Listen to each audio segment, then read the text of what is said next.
አዎ ግራ ለምን እንደገባኝ ታውቃለህ? ቁርአን ላይ ሳይ ኦኬ እኛ ብሎ ብዙ ጊዜ ቢናገርም ግን ለአክብሮት ይሁን ወይም ራሱን ለማላቅ ይሁን ምንም የገለጸበት አንቀጽ የለም አላህና። ግን ሌሎቹ ተፍሲሮች ግን ሲናገሩ ራሱን ለመግለጽ ነው ይላሉ። ራሱን ለመግለጽ ይሁን ራሱን አለመግለጽ ይሁን በምን ይታወቃል? አሁን ይሄ የነሱ ሐሳብ ነው እንጂ ራሱ አላህ Subhanahu Wa Ta'ala ወርዲያ ያብላካቸው አላህ ልቅናውን ይገልጻል፣ ክብሩን ይገልጻል። ታላረ ታዲያ ክብሩን ነው ለመግለጽ ፈልጎ ነው በዚህ የሚለውን ለማወቅ ቁርአን ላይ ገልጿል። ይሄን ነገር መልሷል ከተባለ አው መልሷል። አላህ Subhanahu Wa Ta'ala እኔ አንድ ብቻ ነኝ ብሎ ዘግቶታል። አይ ሁለት ሊሆን ይችላል ብለህ እንዳታስብ ራሱ ሁለትን ጠቅሶ ሁለትም አይደለሁም ብሏል። አይ ሶስት ሊሆን ይችላል ብለህ እንዳታስብ ራሱ ሶስትን ጠቅሶ ሶስትም አይደለሁም ብሏል። አየህ እንዳለ እንደዚህ የብዚት ቃላቶችን ከሁለት ጀምሮ እንዳለ በፍጹም እንዳልሆነ ዘግቶ እኔ አንድ ብቻ ነኝ ብሎ አስቀምጦታል። ወላሁ አሐድ ይላል አላህ አንድ ብቻ ነው ይላል። ወኢላሁኩም ኢላሁን ዋሂድ ይላል እኔ አምላካችሁ አላህ አንድ አምላክ ብቻ ነው ይላል። ሁለትን ያነሳል በሱረቱ ነህል ላይ ምን ይላል? وقال الله لا تتخذوا إلهين اثنين إنما هو إله واحد ይላል።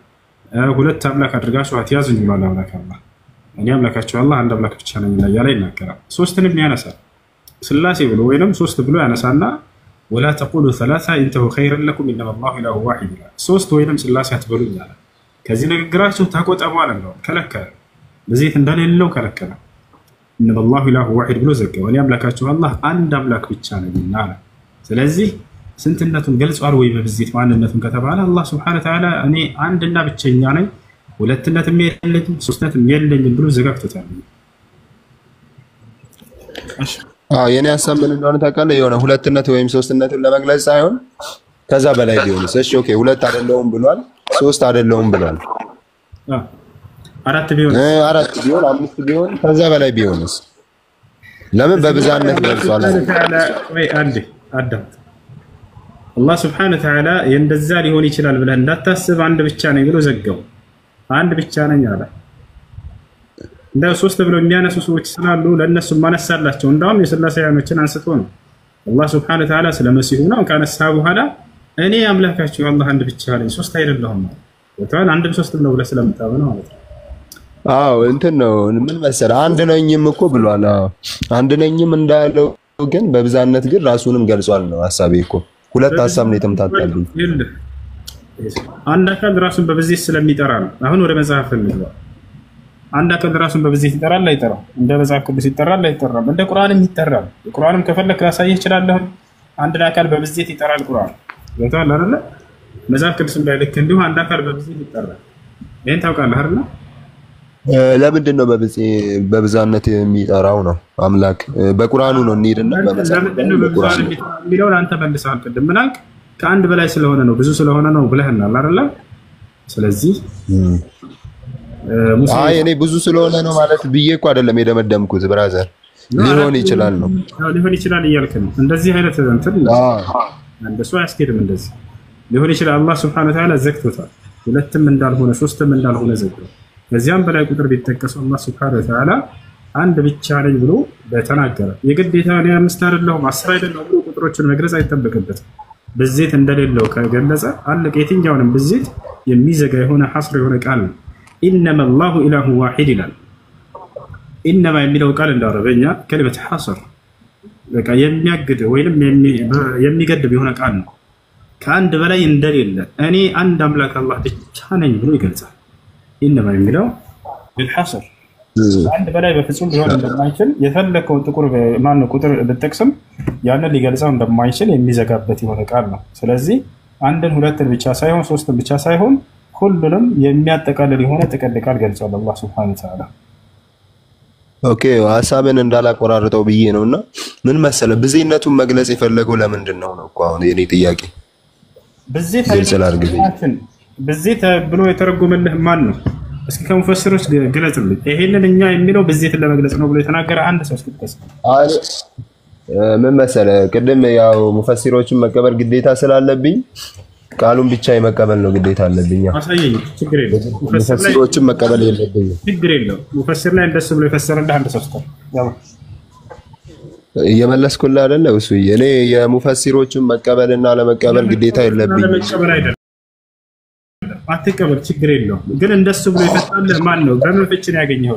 ለኔ በቂ የሚሆነው በብዜነት እሱ ራሱን መግለጹ ነው። በቂ ነው እሱ። ኦኬ። ስለዚህ ሙሴ ስንት ነው? ሌላ ጥያቄ ነው የምጠይቀኝ? ወደ መጽሐፍ ቅዱስ እዚሁ ላይ እንሂድ እንጂ አስረዳህ። ከቁርአን ምን ጭራሽ አልቀበልም ብለህ እኔ መሰለኝ ይዛለሁኝ አልክ አይደል? አልቀበልም እኮ አይደለም። ሐሳቤ ግልጽ ካልሆነ ልድገመው። ኢነማ ብሎ ዘግቶታል። ሐሳቤ ግልጽ ካልሆነ ልድገመው። ላስረዳሽ። ኢነማ ብሎ ዘግቶታል። ኢነማ ማለት በአረበኛ ኢነማ ብሎ አላህ ሱብሓነሁ ወተዓላ በቁርአን ላይ ከተናገረ ከዚያ በኋላ የሚጠቀሰው ነገር ያንን በዚያ ላይ የሚቆጠብ የሆነ ቃል ነው። የሚቆጠብ የሆነ ቃል ነው። የሚያክል የሆነ ቃል ነው። ከዚያ በላይ በፍጹም ሊኖር እንደማይችል የሚያክል የሆነ ቃል ነው። ስለራሱ ማንነት ሊገልጽ በፈለገ ጊዜ ይህን ቃል ተጠቅመዋል እያልኩ ነው። ኢነማ አላሁ ኢላሁ ዋሂድ አለ። ሶስትም እንደማይሆን ከገለጸ በኋላ እኔ አምላካችሁ አላህ አንድ ብቻ ነኝ ብሎ ኢነማ በሚለው ቃል ገለጸ። አራትም አምስትም ስድስትም በፍጹም እንደዛ ሊሆን እንደማይችል የሚዘጋና የሚያክል የሆነ ቃል ነው። ይሄ አረበኛ ቃል ገብቶሃል? እሱ አሁንም እኮ ልክ ነህ። እና ሀሳቤ ምን መሰለህ፣ አንድ ነኝ ብሏል እሱ ልክ ነው። ኡስታዝ አለ አውራው። እሺ ላውራው፣ ትንሽ ላውራው። ሰላም ብያለሁ። ማን ነው ስምህ? መልሱልኝ። ይኸውልህ በእንግሊዝኛ ላይ አሁን ለምሳሌ ኤግዛምፕል ነው የምነግርህ። ዩ ስትል ምን ማለት ነው ትርጉሙ? አንተ ማለት ነው። አንተ ብቻ ነው ወይስ ምን? አሁን እናንተ ለማለት ፈልግ በእንግሊዝኛ ምንድን ነው የምለው? አሁን እኮ የቃላት ዋይድ እኔ የምፈልገው አንተ ልመጣልህ ነው። ሐሳቤን ስለተረዳሁት ነው እኮ ከስር ከመሰረት። እሺ ካልፈለክ አለማውራት ይቻላል፣ ችግር የለውም። ላቆም እችላለሁ። ካልፈለክ ማለት እንትን መልሱን ያልፈለከው ነገር ይመስላል። አሁን ተፍሲር አልተገለጽኩም። እኔ የፈለኩት ከቁርአን ነው ብለሃል። ከቁርአን ከሆነ ደግሞ ሊንግዊስቲካል የሆነ አፕሮች ነው። ቁርአኑ የወረደው በአረብኛ ነው። ስለዚህ ሊንግዊስቲካል አፕሮች ላመጣልህ ነው። አሁን ለምሳሌ በእንግሊዝኛ አንተ ለማለት ስፈልግ ምንድን ነው ብዬ ስጠይቅ ምንድን ነው ያልከኝ? ዩ። አንቺስ? አንቺስ? ሺ ነው። እናንተስ? እንግሊዝኛ ብዙ አልችልም። አንተም አንቺም እናንተም በእንትን ላይ እንደዛ ካያስክልኝ አንድ ቋንቋ የራሱ የሆነ ቋንቋ አለው። አሁን በአረብኛ አና ማለት ምን ማለት ነው ስትባል እኔ ማለት ነው አይደለ? ነህኑ ማለት ደግሞ እኛ ማለት ነው። ነህኑ የሚለው በአረብኛ ውስጥ ለሁለት ነገር ተጠቀምበታለህ። አንደኛው ምን ይባላል? ተአዚም ይባላል፣ አምፕሊቲዩድ ይባላል። ግነትን ለማመልከት ተጠቀምበታለህ። ሁለተኛው ነገር ደግሞ ብዜትን ለማመልከት ጀምዕ የሚባል ነገር አለ፣ መልቲቲዩድ። ስለዚህ አላህ የትኛውን ነው የተጠቀመው የሚለውን ነገር ከማወቃችን በፊት በአረብኛ ውስጥ የኛው ግራማቲካሊ ሴቲንግ እና ፍሎቶች አሉት ራሱ። ስለዚህ በአረብኛ ግራመር ውስጥ ነህኑ የሚለውን ለምን መጠቀም ይቻላል? ታውቃለህ? ይሄንን ሰምተህ ታውቃለህ? ለአንድ ነገር አይ ነህኑ የሚለው ነገር አይደለም። ኑኑ ለብዛት ነው መሰለኝ። ዋይር ነው ያለው ለታዚምና አረ ዋሂድ ማጣቀው ነገር እንትናት ነህኑና ዋሂድ ይለያያል እኮ። አሁን አድጀክቲቭ እና የምትጠቀመው ያለው የደሚር ነው። እኔ ስለ ደሚር ነው ያወራው ያለሁት፣ ስለ ፕሮናውን ነው ያወራው ያለሁት። አሁን አላህ ዊ ሲል ወይም ደግሞ በአረብኛ ነህኑ ሲባል ስንት ነገር ይጠቀማል? ለስንት ነገር ይጠቅማል የሚውለው? ለሁለት ነገር ይውላል። አንደኛው ለግነት፣ ሌላው ደግሞ ለብዜት ነው የሚጠቀመው። አሁን አላህ ለግነት ነው ወይስ ለብዜት ነው? ይነፋነፋል ድምጼ ነው እያስተጋባብኝ ተቸገርኩኝ። እኔ ታብታብ አድርጉ እስቲ። ድምጼን በጣም እየሰማሁት ነው። ቆይ እስቲ እንትን ልበለ። ይሰማል? አሁን ተስተካክሏል። እና እንደዛ ነው። አንድ ቃል ለሁለት ነገር የምትጠቀምበት ነገር አለ። ስለዚህ አሁን ምንድን ነው የሚነሳው ጥያቄ? አላህ በቁርአን ውስጥ አንድ እንደሆነ ተናግሯል። አንተ ብዜት ስትል የምን ብዜት ነው ያለው? የማንነት ነው ወይስ የምንነት ብዜት ነው ብለህ ያሰብከው? አይ እሱን ነገር አላሰብኩበትም። ቆይ ወደዛ ልሄድ ነው። በቃ እሱን ነው ብለህ አሁን ይኸውልህ፣ የማንነት የምንነት እንደማይሆን ታውቃለህ። ያው አንድ ነኝ ብሏል። አንድ አምላክ ብቻ ነው ያለው የሚል ብዙ ቦታ ላይ አለ። ምናልባት አሁን አንተ ብዜት ስትል ምንነትን ከሆነ ታሳቢ ወይም አካልን ከሆነ የምታደርገው አላህ አንድ ፐርሰን እንደሆነ ብዙ ቦታ ላይ ተናግሯል። ያንን መናገሩ የምታየው ለምሳሌ ሱረቱ ጣሃ ምዕራፍ 20 ቁጥር 14 ላይ ላኢላሃ ኢላ አና ይላል። ከእኔ በቀር ሌላ አምላክ ማንም የለም ይላል። ስለዚህ እኔ የሚለው ስንት ነው? አና የሚለው ስንት ፐርሰንት ነው የሚያሳየው? አንድ ፐርሰንት ነው። በቃ 1% ነው። አንድ ነው ካለ አንድ ነው። ከሌላ የለም አለ። ከኔ በቀር ሌላ አምላክ የለም ይላል።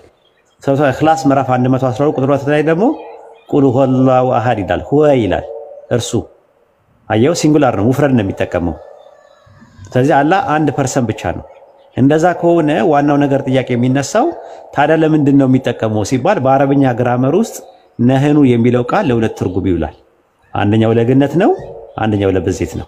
አንደኛው ተአዚም ነው፣ አንደኛው ደግሞ ጀምዕ ነው። ይሄ ነው ያለው ነገር ማለት ነው። ከዛ በኋላ የምታውቀው በምንድን ነው የምትለየው ስትል ሁለተኛ መደብ ላይ ነው። ለምሳሌ እኔ በላን ብዬ ብናገር ከሌሎች ሰዎች ጋር ከኔ ጋር ደግሞ ብዙ ሰዎች ካሉ ብዙ ፐርሰኖች ካሉ ምንድን ነው የምትለው? እንኳን በላህ ነው የምትለኝ ወይስ እንኳን በላችሁ ነው የምትለኝ? እንኳን በላችሁ። እንኳን በላችሁ ነው። ከዛ ደግሞ ለሰዎች ስትናገር ምንድን ነው? በልተዋል ነው የምትለው ወይስ በልተዋል ነው የምትለው? በልተዋል ነው የምትለው ወይስ በልተዋል ነው የምትለው? በልተዋል። በልተዋል። እኔ ለብቻዬ በልቼ አሁን በላን እንዴት ነህ ታዲያስ ምናምን ስትለኝ አለን እላለሁ በአማርኛ አይደለ? ብቻዬን ሆኜ ማለት ነው። ታዲያስ ወይድ እንዴት ነህ ስትለኝ አለን እላለሁ። ደህና ነህ ስለው አዎ ደህና ነኝ ትላለህ እና አለን ትላለህ። አለን ስትል አለው በማለት ፋንታ አለን ለምንድን ነው አማርኛ ላይ የምትጠቀመው ምንም ሰው ሳይኖር?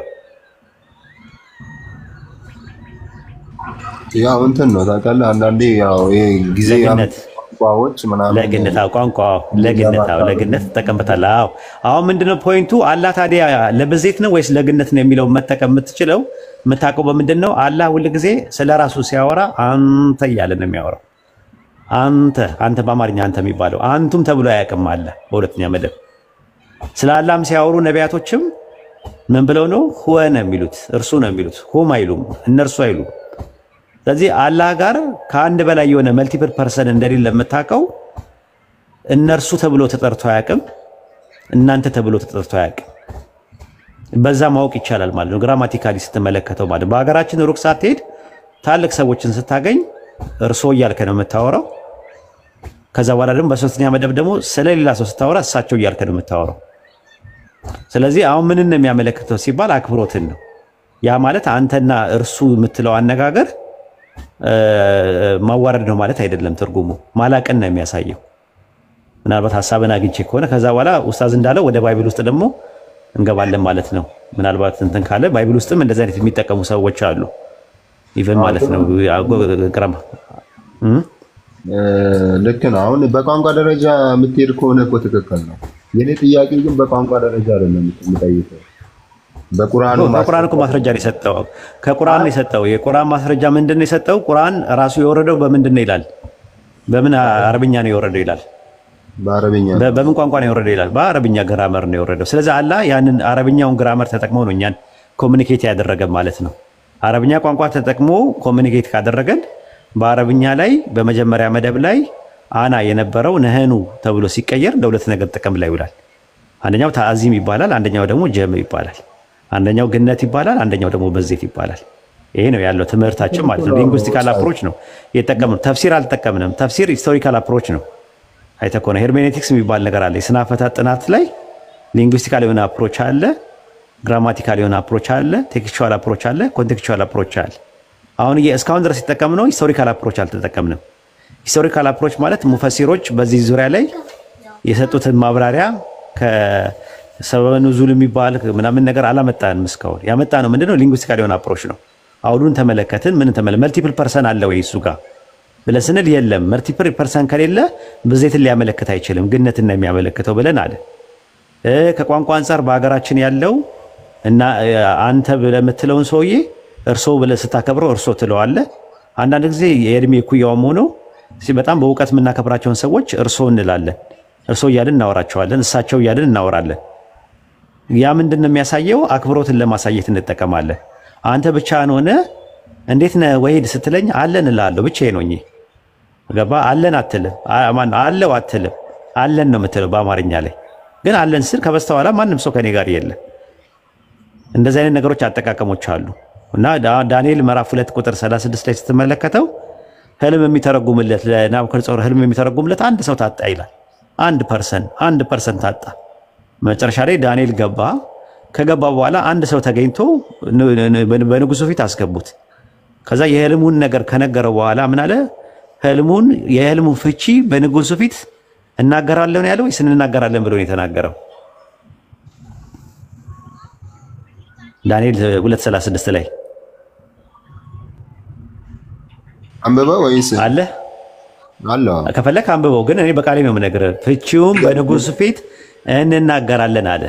እናገራለሁ አይደለም ያለው፣ እንናገራለን አለ። ለምንድን ነው እናገራለሁ በማለት ፋንታ እንናገራለን የሚለውን የተጠቀመው?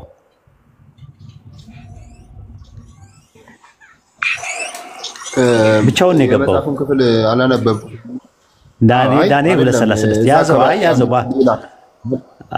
አንብበው ነው ያዝ። እንትን ቢሆንስ እዛ አካባቢ ያሉት ሌላ ህልም ፈቺዎች ቢኖሩ ከሱ ጋር የለም። ታጣ ነው። ስለታጣ አንድ ሰው ብቻ ተገኘ ነው የሚለው። ብልጣሶር ስሙላ አወጡለት። ህልም የሚተረጉምለት ከባቢሎን የህልም ተርጓሚዎች ተፈለገ፣ አልተገኘም። እና በኋላ ላይ ግን በዛ በግዛት ውስጥ አንድ ሰው ተገኘ አለ። አንድ ፐርሰን ማለት ነው። አንድ አካል ብቻ ነው የተገኘው። ከዛ አስገቡት። ከዛ በኋላ ካዳመጠ በኋላ ምን አለ? ፍቺውን ለንጉሱ እንናገራለን አለ። እናገራለሁ አይደለም ያለው፣ እንናገራለን አለ። እንናገራለን ማለቱ ብዜትን ነው የሚያሳየው ወይስ እንትንን ነው የሚያሳየው? ብዜትን ነው የሚያሳየው እሱ ብዙ መሆኑን ነው ወይስ ግነትን ነው የሚያሳየው? የትኛውን ነው የሚያሳየው? ያው ብቻው ከተናገረ ግነትን ነው። አንድ ጨምርልና ወደ ውስጥ አዘይዳለሁ። የኦሪት ዘፍጥረት ምዕራፍ 21 ቁጥር 7 ላይ ሳራ አንድ ልጅ ወልዳ ነበረ። ልጇ ስሙ ማን ነው? ስሙ ማን ይባላል ታውቀዋለህ? አንድ ልጅ ነው ያላት፣ ይስሐቅን። ይስሐቅ። ስለ ይስሐቅ ሲያወራ ምን ያለ? ሳራ ልጆችን እንደምታጠባ ለአብርሃም ማን በነገረዋል? የምታጠባው ልጅ አንድ ልጅ ነው። እያጠባች ስታጠባ ለምንድን ነው ልጆችን የተባለው? ለምን ይስሐቅን ልጅ በሚለው ፋንታ ልጆች የሚለውን ለምን ተጠቀመ ባይብል? የምታጠባውን ልጅ ማለት ነው። ይሄን ነገር እንትን ነው ያው ብዙ አላነበብኩም አልጠየኩም።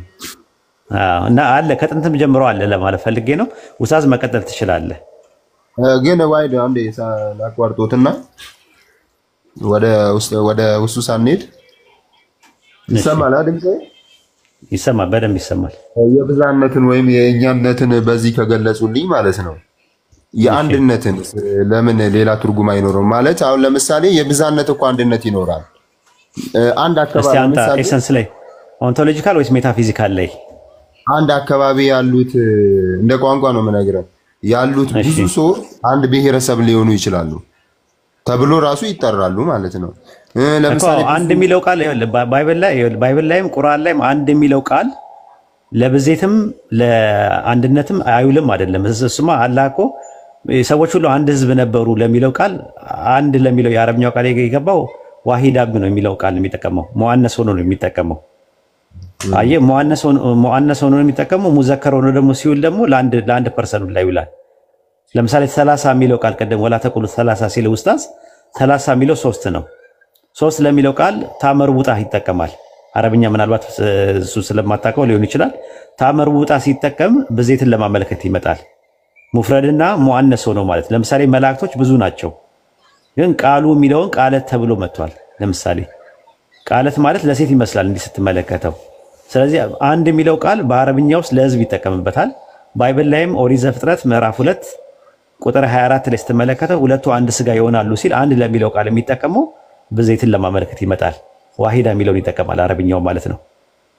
ዘዳግም 6:4 ላይ ደግሞ ያለውን ደግሞ ዋሂድ የሚለውን ቃል ይጠቀማል። በአረብኛው በዕብራይስጡ ሽማ እስራኤል ያህዌ ኤሎሃይኑ ያህዌ እኻድ አለ። እኻድ የሚለው ቃል የዕብራይስጡ ቃል ለብዜትም ይጠቀምበታል፣ ለአንድነትም ለብዜትም ይጠቀምበታል፣ ለኮምፓውንድ ናውንም ይጠቀምበታል፣ ለኑሜሪካል ዋንም ይጠቀምበታል። ለሁለቱም ነው የሚጠቀምበት። እንዳው ያውዱ ይለያያል። አሁን የምትጠየቀው ቁርአን ላይ አላህ አንድ ነው ሲባል በምንድን ነው አንድ የሆነው? በማንነት ነው ወይስ በምንነት ነው የሚለውን ነገር መፍታት እንችላለን። አንተ በየትኛው ነው ብለህ የምትለው አንድ ነኝ ሲል አላህ? አንተ የገባህን ንገረን እስቲ። ቁርአን ላይ አልገባኝም እኮ ለዛ ነው የጠየቁት እኮ ግራ ገብቶኝ እኮ። አንድ ነው አሁን ለምሳሌ ኤግዛምፕል ልንገርህ። ለምሳሌ በምንነቱ ነው በአካል ነው ብለህ በፍጹም አልችልም። ቁርአን ላይ በአካል አንድ መሆኑን ስላልገለጸ እሱን ነገር ለነገር እኮ እሱን ነው። አሁን በምንነት ችግር የለብህም። በምንነት አንድ እንደሆነ ተረድተሃል። አላህ አንድ ነው ብለሃል። በምንነቱ ነው አንድ እኮ ነው። በምንነቱ ነው አንድ እኮ በሱ ተረታ ችግር የለም። እሱን ከተረዳኝ ወደዛው መሄድ እንድችል ነው እንዳትመለስ። አንድ የተባለው ራሱ በምንነቱ ነው። አሁን እኮ ያው በቃ ችግር የለውም።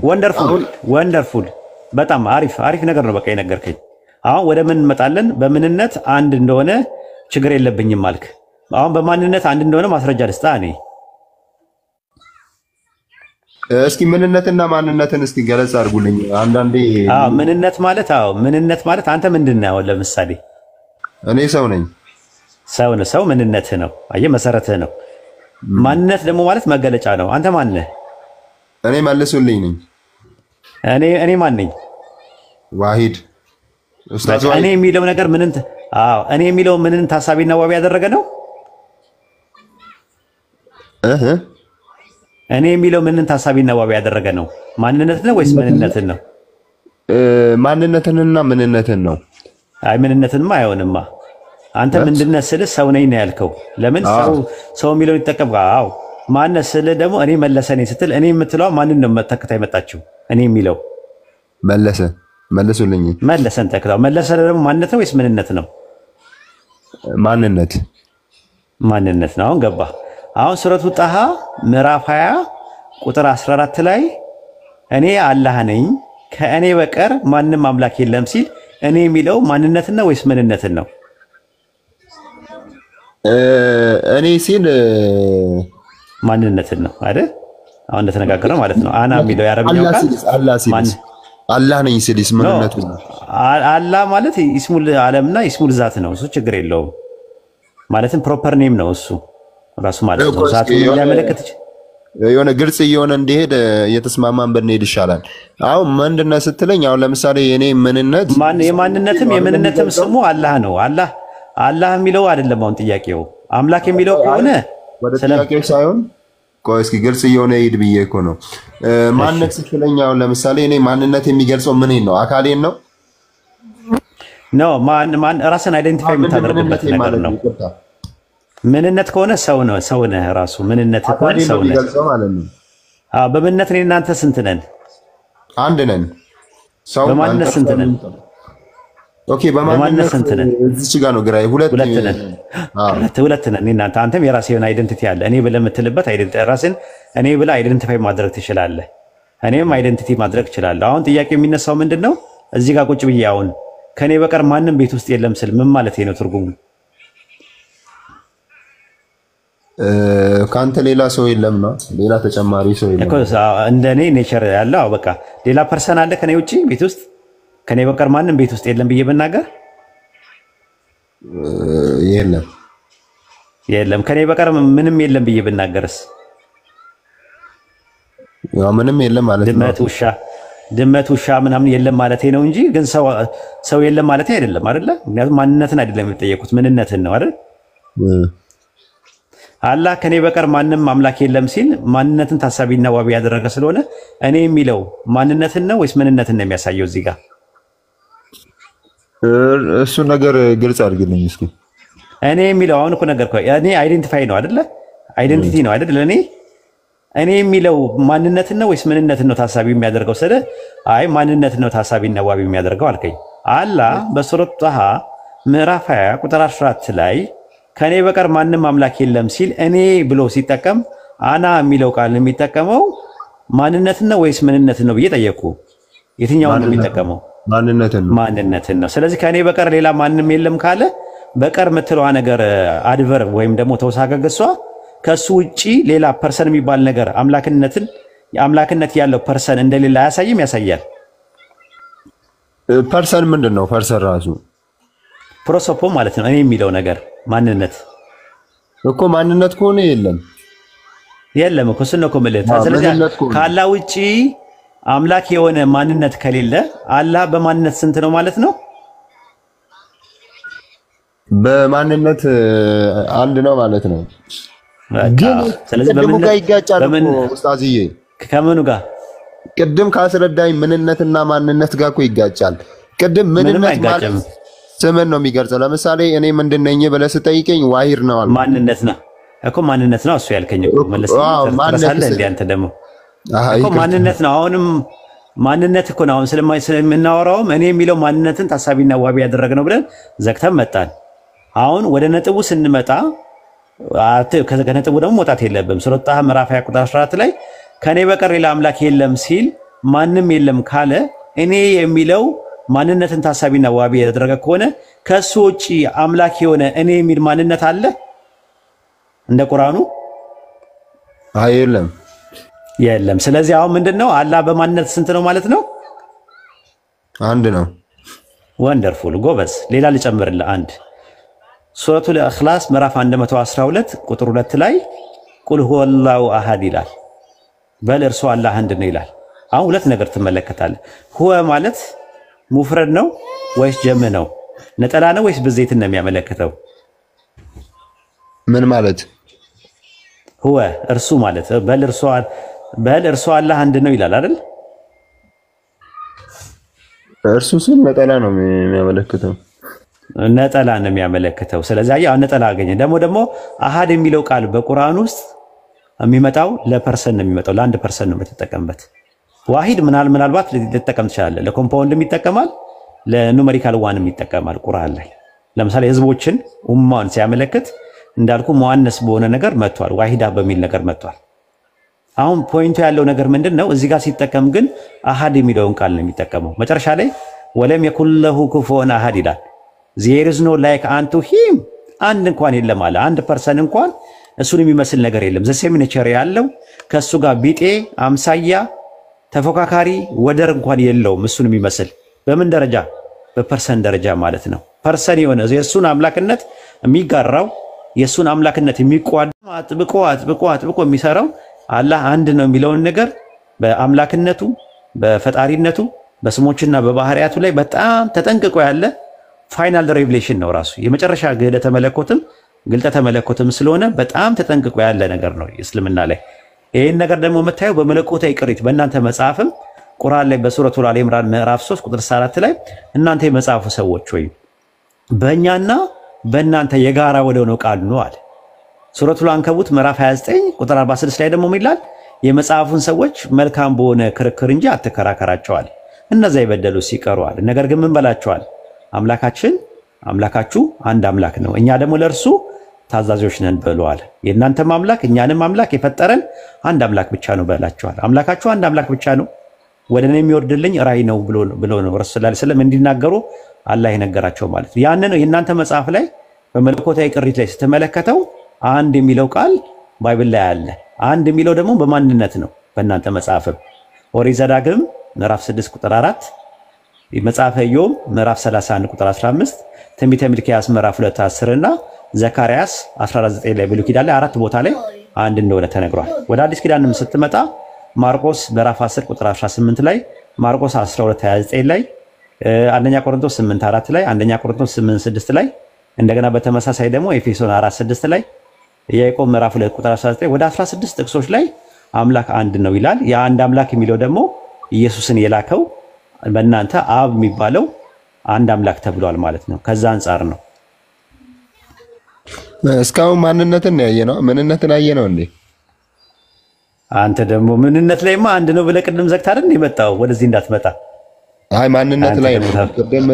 አይ አንተ ደግሞ ታመጣለህ። እሺ አንተ መለስዬ ደግሞ በምንነት ጭቅጭቅ እኮ እናንተ ጋርም የለም እኮ መጀመሪያም ዘግተን የመጣ ነው። በምንነት ብዙ እኮ አለማ ብዙ አምላክ አለ ልትል እኮ ነው።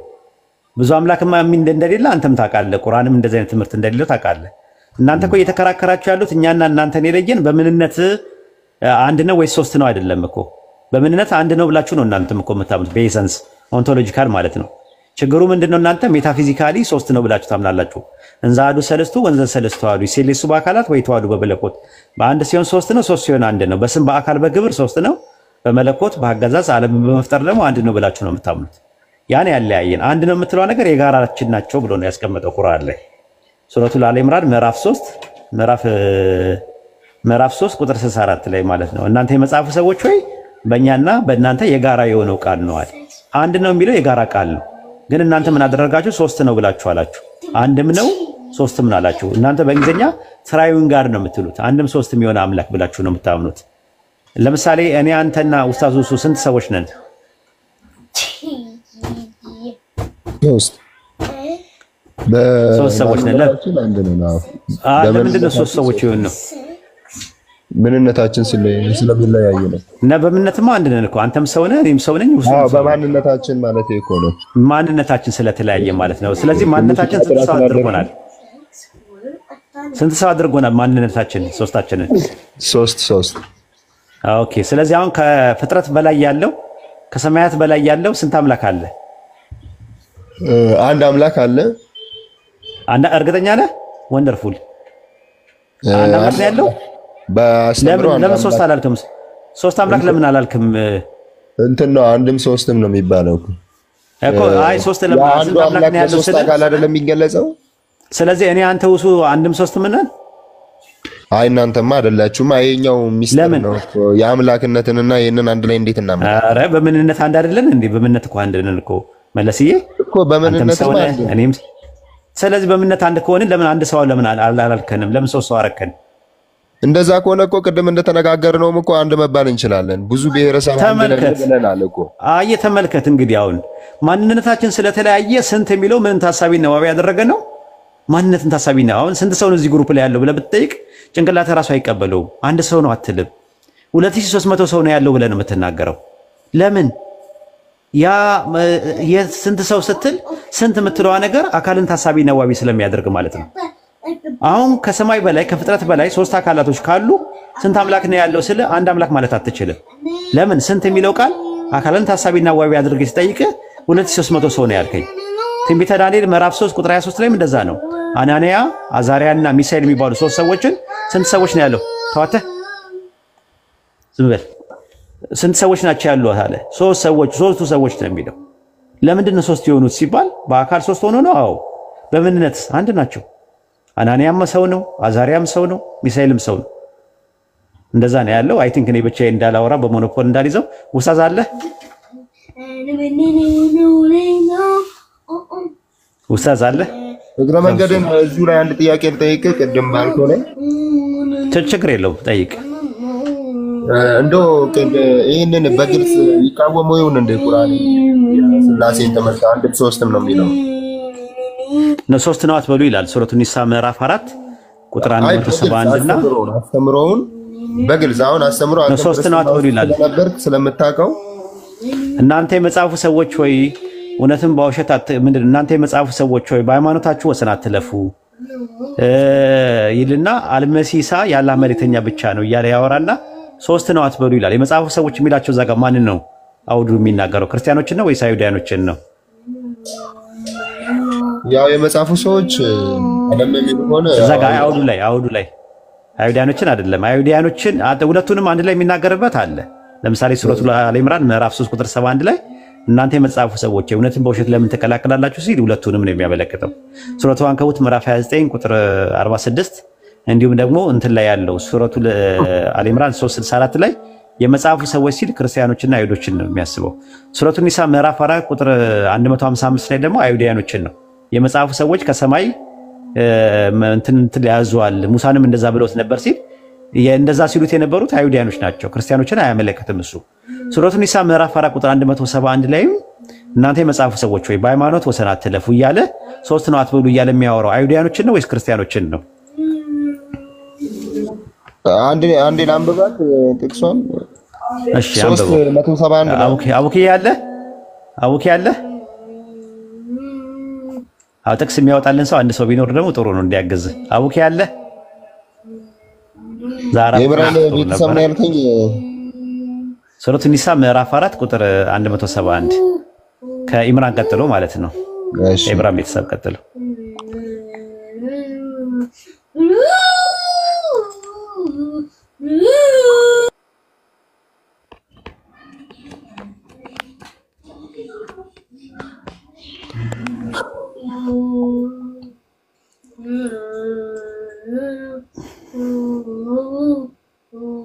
እናንተ የመጽሐፍ ሰዎች ሆይ በሃይማኖታችሁ ወሰን አትለፉ። እነዚህ የመጽሐፍ ሰዎች የሚለው ማንን ነው ኡስታዝ? አንብበው ስታነበው ሙሉን እዛ ላይ 171 ሙሉ ስታነበው እነማን እንደሆነ ትረዳለህ በቀላሉ። በአላህ ላይም እውነት እንጂ አትናገሩ። የማርያም ልጅ አልመሲህ ኢሳ የአላህ መልእክተኛ ወደ ማርያም የጣላት የሆነውን ቃሉንም ከእርሱ የሆነውን መንፈስ ብቻ ነው። በአላህና በመልእክተኞቹም እመኑ። አማልክት ሶስት ናቸው አትበሉም፣ ተከልከሉ።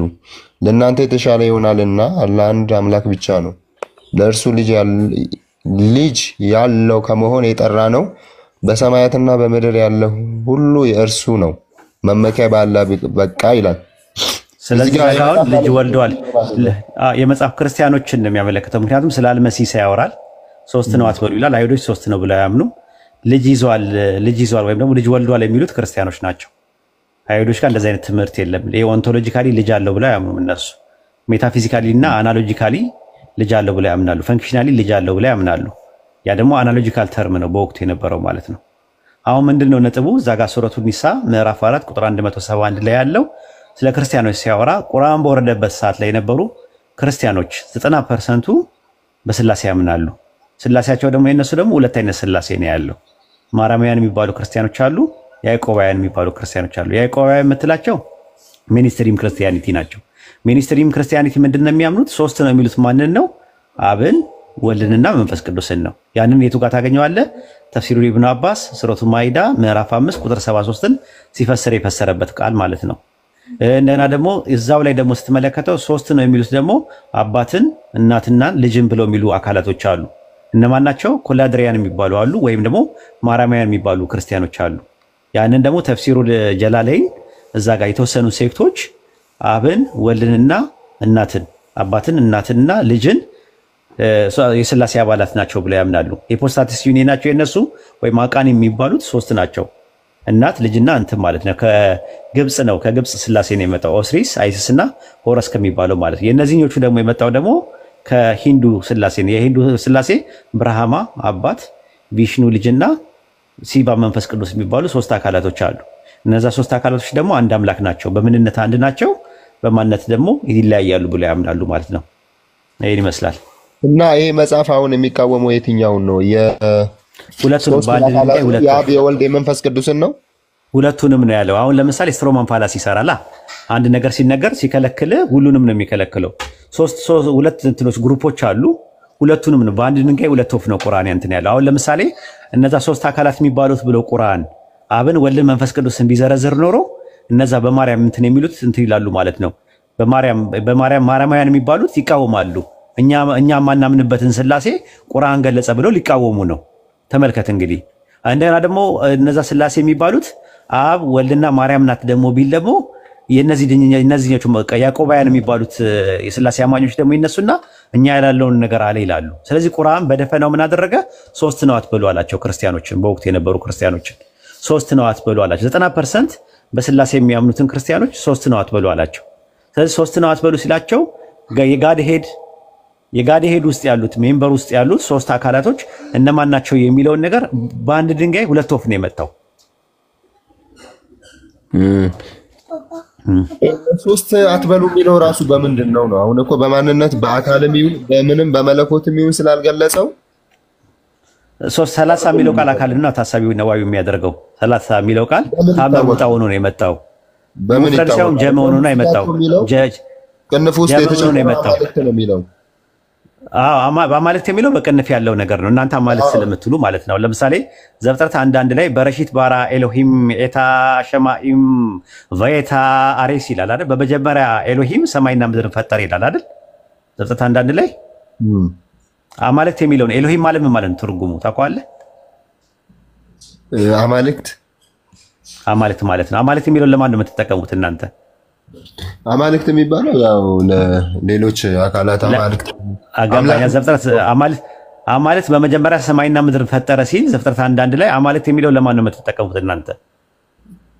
ያው እኔ እዛ ላይ አልከራከርም። አማርኛው ላይ እግዚአብሔር በመጀመሪያ ሰማይና ምድርን ፈጠረ ነው። አይ እሱማ በአማርኛው ነው ያስቀመጠው። በዕብራይስጡ ግን ኤሎሂም የሚለውን ቃል ለስላሴ ነው የምንጠቀመው ብላችሁ ለስላሴ ማስረጃ አድርጋችሁ አትጠቀሙም እናንተ በትምህርታችሁ ውስጥ?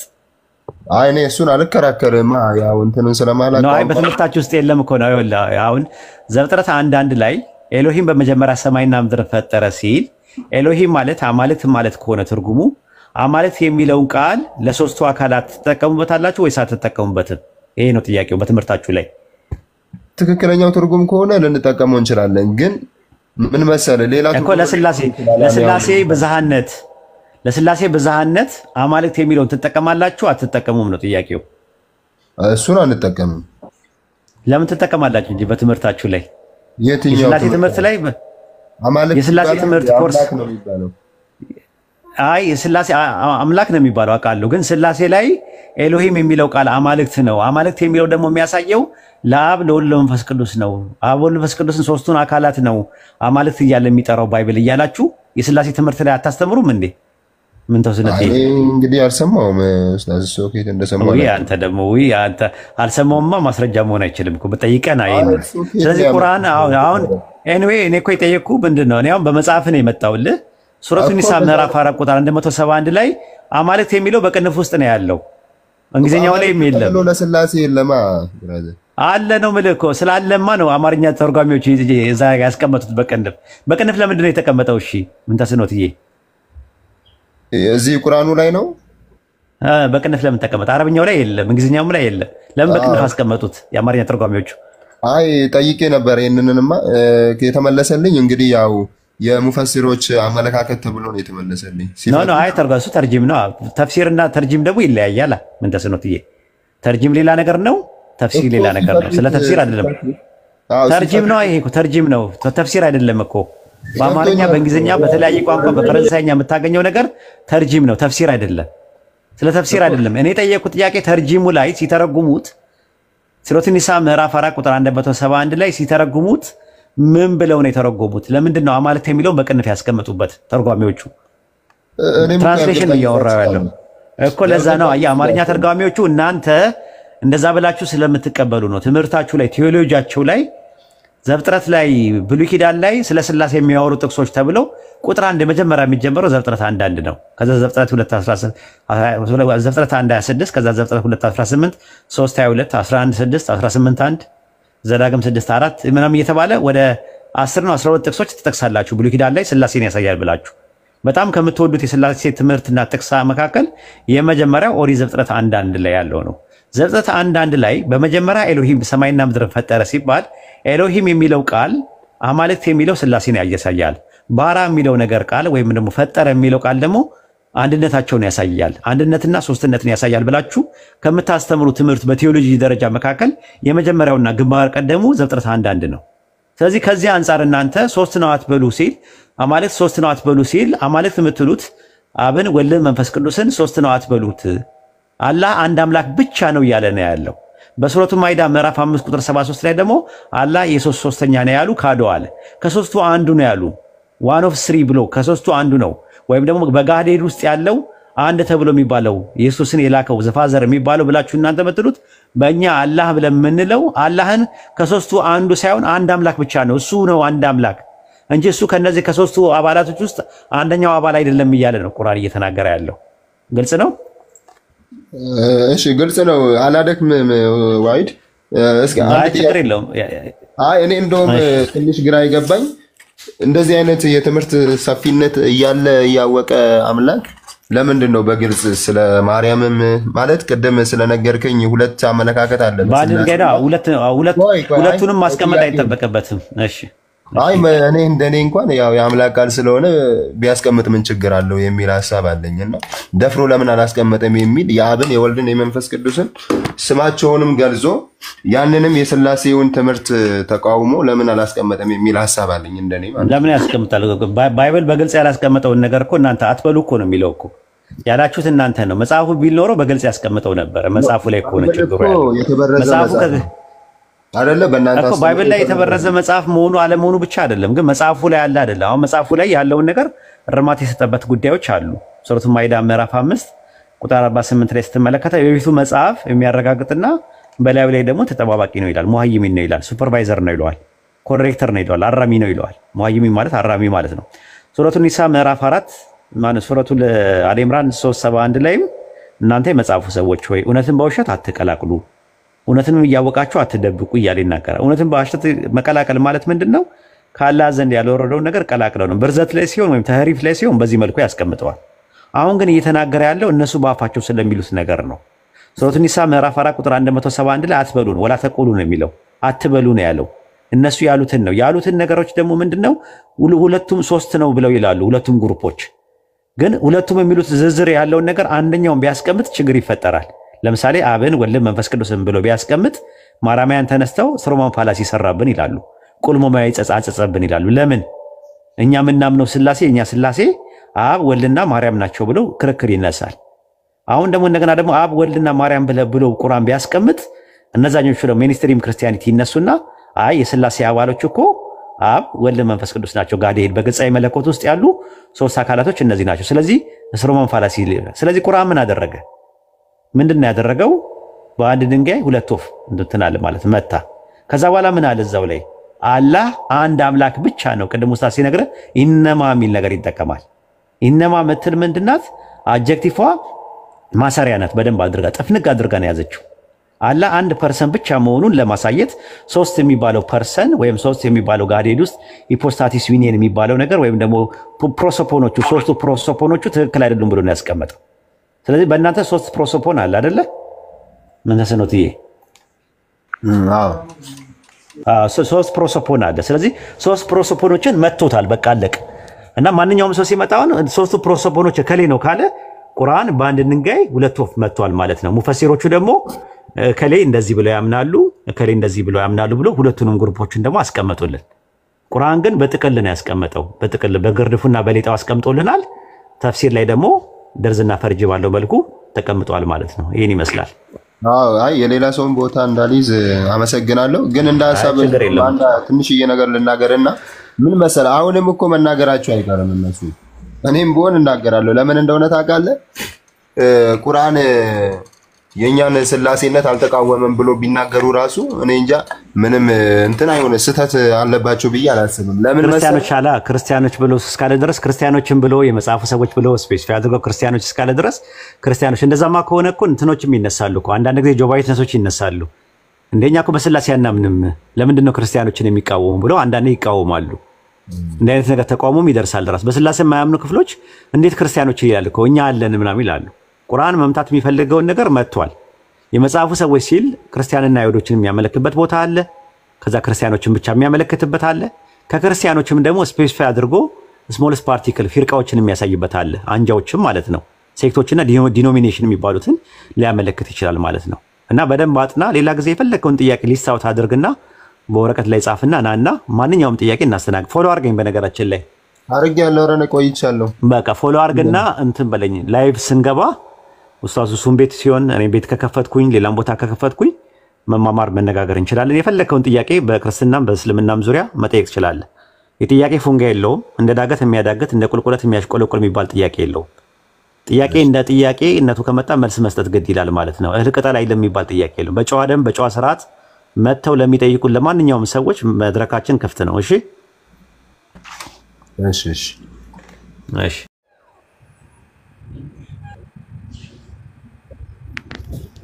ጥያቄያችሁ ምንድን ነው ልጆች? እሺ እሱ እንትን ነበረ ስለ ተፍሲር ነበረና ይሰማል ድምጼ? አዎ ይሰማል። ተፍሲር ምንድን ነው ማለት በእስልምና አስተምሮ የግድ መቀበል ካለብን ለምሳሌ እንደ ቁርአንና እንደ ሐዲሱ መቀበል ግዴታ ያለበት መጽሐፍ ነው ወይስ ተጨማሪ ሐሳብ ነው? እንዴት ነው? አይደለም የመቀበል ግዴታ ያለብን አይደለም። እንዲሁም ደግሞ ተጨማሪ ሐሳብ አይደለም።